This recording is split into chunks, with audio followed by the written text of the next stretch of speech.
E hoje a médica Maíra Prado fala sobre os cuidados básicos e também mitos sobre diabetes. Eu vou ficando por aqui, desejando uma ótima tarde para você, uma ótima quinta-feira. E agora eu vou passar a bola para o Cláudio Oliveira. Com você, Claudinho.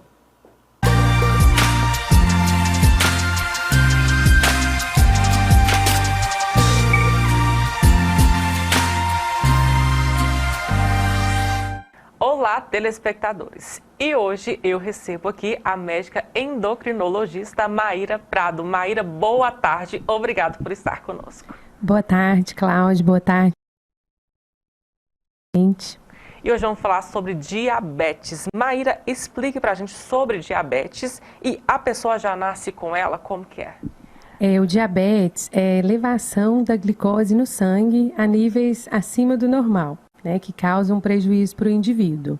Existem vários tipos de diabetes e na maioria deles o indivíduo nasce com a predisposição, com a tendência, e esse diabetes vai manifestar conforme o estilo de vida do indivíduo. Que estilo de vida é esse? Olha, o que mais contribui para o aparecimento do diabetes, além dessa tendência, né, que é determinada por fatores familiares, se a gente tem pai, mãe ou irmãos com diabetes, a gente tem mais chance de ter diabetes tipo 2, que é o mais prevalente, o mais comum. Essa tendência ela é influenciada principalmente por fatores como estresse, por fatores como ganho de peso e aumento da circunferência abdominal, por fatores como privação de sono, sedentarismo, cigarro também influencia, o consumo de álcool em excesso também. Maíra, você já falou aí que existem vários tipos de diabetes. Qual a diferença entre esses tipos de diabetes? Tem mais leve, mais avançado? A diferença, grosseiramente falando assim, para o pessoal de casa entender, é que tem alguns tipos de diabetes que ele é dependente de insulina desde o início do quadro, né? Dos dois tipos mais comuns, que são infinidade de tipos de diabetes, mas os dois tipos mais comuns, que a gente chama de diabetes tipo 1 e diabetes tipo 2, a grande diferença é que o tipo 2 acontece ao longo da vida, determinado por todos esses fatores que a gente falou, então com o indivíduo mais velho, depois dos 45 anos, e o tipo 1 ele é mais precoce, geralmente, aparece até na infância, e no tipo 1 a pessoa já vai direto para o uso da insulina. Tem uma destruição no pâncreas que é como se a pessoa dormisse com pâncreas e acordasse sem pâncreas, que realmente essa não depende do que a pessoa fizer na vida, é por fatores genéticos, ela já nasceu ali marcadinha para desenvolver o diabetes tipo 1 mais dia ou menos dia. Muito bem. Maíra, quais os cuidados com a alimentação? Açúcar significa morte para quem tem diabetes? Não, Cláudio, não significa. Então, no passado, né, os pacientes diabéticos sofriam muito, o café era proibido açúcar, nada de açúcar podia, ia numa festa de aniversário, não podia comer nada, né? Então, realmente, a pessoa pensava, comeu açúcar, o diabético vai morrer. Às vezes até vem um pouco dessa fisiopatologia diferente, que a insulina, ela acabou de fazer 100 anos que ela existe, né? Então, para esse diabético tipo 1, que era o dependente da insulina, se ele realmente comesse açúcar, ele já não produzia insulina nenhuma, ele ia morrer. Acho que vem de tudo isso, vem da gente entender melhor a doença, né? Mas assim, o açúcar, como o paciente já tem um prejuízo de controlar o açúcar no sangue, ele tem que ser consumido com moderação. Mas eu costumo falar no consultório o seguinte, todos nós devemos consumir. Não é porque eu não sou diabética que eu vou comer doce em exagero, que eu vou acabar de almoçar e comer um prato de doce, né? Então, assim, eu costumo brincar no consultório, brincar não, falar sério, né? Mas falar descontraído, que o paciente diabético, ele deve comer como todos nós devemos comer. Inclusive, é uma coisa que eu oriento para a família toda. Falo, olha, o prato é assim, assim, dividido em 4 partes, uma parte é a massa, outra proteína e metade verdura e salada. E aí, quando o paciente às vezes vai lá e fala, eu não posso nada, todo mundo reprimindo, o paciente diabético, ele é muito reprimido, ele é muito julgado, né? Ai, mas você é diabetes, você pode fazer isso, você pode comer isso. Mas eu confesso que eu já assustei já, Maíra, quando a pessoa, deixa eu comer uma rapadura para controlar a glicose. Assim, como assim? Então, mas assim, isso é a importância da gente ter acesso à informação, né? A importância desse quadro, de falar com o pessoal de casa. Por isso, é claro que há momentos e momentos do tratamento. Se o paciente está com a glicose descompensada, né, lá em cima, ele não vai ficar comendo doce toda hora que ele der à vontade, né? Mas existem estratégias que a gente pode fazer, por exemplo, ele quer comer um pão que vira açúcar no sangue, né? O que ele vai fazer? Ele vai combinar esse alimento com outro alimento que retarda a absorção da glicose. Então, vai combinar lá com ovo, vai combinar com queijo da roça, né? Um queijo Minas, que tem menos gordura, e aí vai combinar com fibras, os pães integrais, né?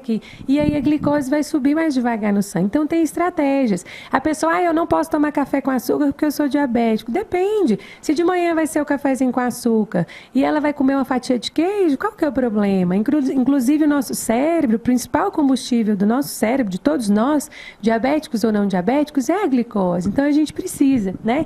Então, para o diabético, a gente tem recomendação da dieta low carb, que é mais pobre em carboidratos, mas não tem, gente, proibição de consumir. E se o paciente estiver bem controlado, né, com a glicose estabilizada, ele vai poder comer um bolo no aniversário da família, não precisa fazer um bolo diferente, né?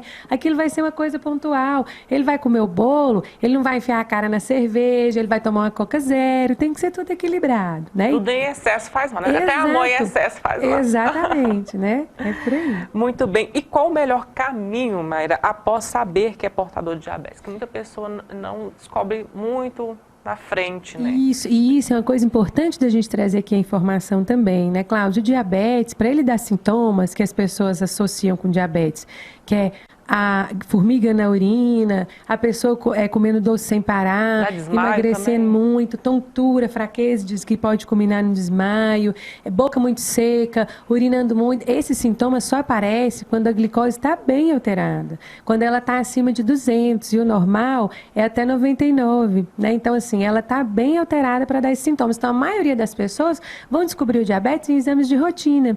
Daí a importância de fazer, né, depois dos 45 anos, principalmente, pelo menos a cada 3 anos, exames de rotina, o check-up, né, que o pessoal gosta de falar.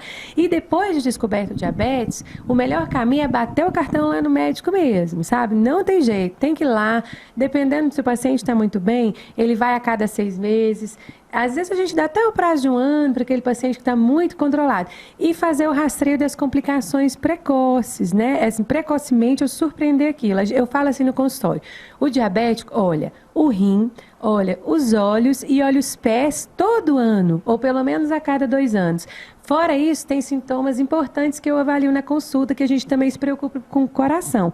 Porque quando você fala assim, você não ouve muito falar assim, fulano morreu de diabetes. Não, você ouve fulano morreu de insuficiência renal, fulano morreu de infarto, derrame, que as doenças cardiovasculares é o que mais mata o paciente diabético. Então, na consulta, né, quando o paciente vai lá, a gente pergunta, tá tendo falta de ar, tá tendo dor no peito, que também são fatores importantes da gente avaliar no paciente diabético que tem mais chance de doença coronariana, de infarto. Né? Um leque aí de outros. Um leque, por isso que a consulta é complexa. Fora isso... Quanto tempo de consulta, Maíra? Mais de hora? Mais de hora. Eu estou tentando, né, otimizar. Agora a gente está com uma equipe, inclusive, multidisciplinar. Eu tenho a Sabrina, que está lá comigo agora, fazendo as orientações alimentares para o paciente. Abraço, obrigada, Sabrina, pela parceria. Mas, assim, é pelo menos 40 minutos de consulta. Eu falo, o paciente vai preparado, porque também tem muito mito sobre isso. Açúcar é veneno. A insulina tem que pôr na geladeira, tem que carregar. Não, depois de aberta nem precisa mais carregar no gelo, sabe? Ela dura um tempo, mas não precisa. Então, tem muita coisa que ainda está, assim, mal informado, né?